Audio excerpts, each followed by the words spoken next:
মাংসতে যে আলুটা দেবো ওটা কিন্তু আমি এখন ভেজে নেব।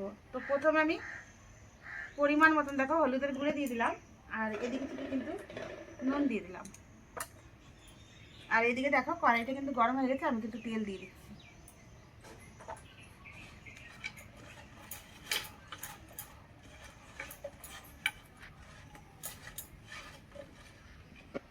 আলুগুলো দেখো দিয়ে দিচ্ছি।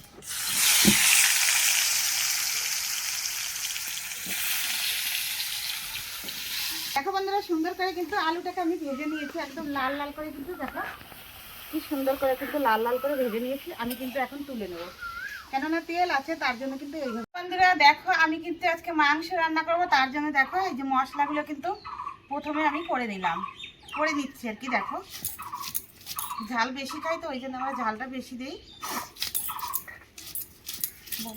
দেখো বন্ধুরা শুধু কিন্তু লঙ্কাই দেখো এক বাটি কিন্তু বেটে নিলাম, ভালো করে বাটলাম না, কেননা যখন গ্রেভিটা কষাবো মশলাটা তখন কিন্তু একাই গলে যাবে। আদাটা একটু আমি থেতলে দেবো, তারপর কিন্তু বেটে নেব। কিন্তু একসঙ্গে আমি বেটে নিলাম, এখন আমি তুলে নেব।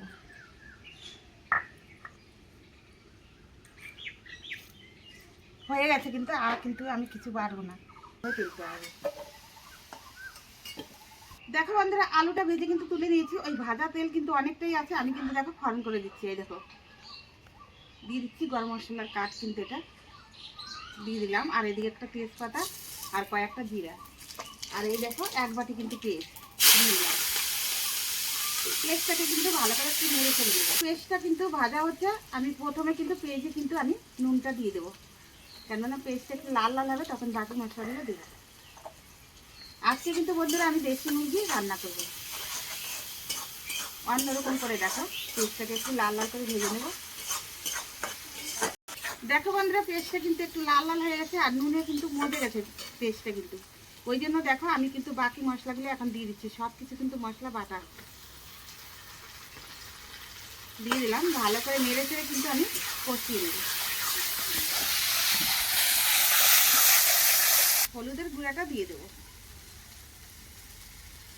দিয়ে দিলাম, ভালো করে কিন্তু একটু নেড়ে চেড়ে নিতে হবে। হয়েছে দেখো, এখন কিন্তু আমি মাংসটাকে দিয়ে দেবো। এই দেখো দিয়ে দিচ্ছি, ভালো করে নেড়ে চেড়ে দিচ্ছি। এখানে হয়ে গেছে, কি সুন্দর কালার দেখো। আমি কিন্তু একদম কাঁচা লঙ্কা দিয়েছি, শুকনো লঙ্কা কিন্তু একদম দেয়নি। দেখো আলু, ওই আলুটা কিন্তু এখন আমি দিয়ে দিচ্ছি, দিয়ে দিলাম, ভালো করে একটু নেড়ে চেড়ে নেব। জল দিয়ে দেবো, জল দিয়ে দিলাম, যতটা লাগবে অতটাই দিয়েছি, একটু সময় লাগবে। এখন কিন্তু কষা কষা হয়ে গেছে, দেশি মুরগি কষা কষা করে কিন্তু রান্না হয়ে গেছে। কিন্তু এখন আমি কি করবো, একটু নামানোর আগে এই দেখো গরম মশলা কিন্তু আমি দিয়ে দিচ্ছি উপর দিয়ে, সবটাই দিয়ে দিলাম একটু বেশি করে, দেশি মুরগি তো ওই জন্য দিয়ে দিলাম বেশি করে। তো দেখো বন্ধুরা তোমরা কিন্তু বাড়িতে এইভাবে এনে দেশি মুরগি এরকম কষা কষা টাইপের রান্না করবা, দেখবা কি জমে যাবে কিন্তু খাওয়া, আর যে না খাবে কিন্তু সেও কিন্তু আর একটু শুনবে। তো চলো কিন্তু হয়ে গেছে, আমি কিন্তু এখন নামিয়ে নেব।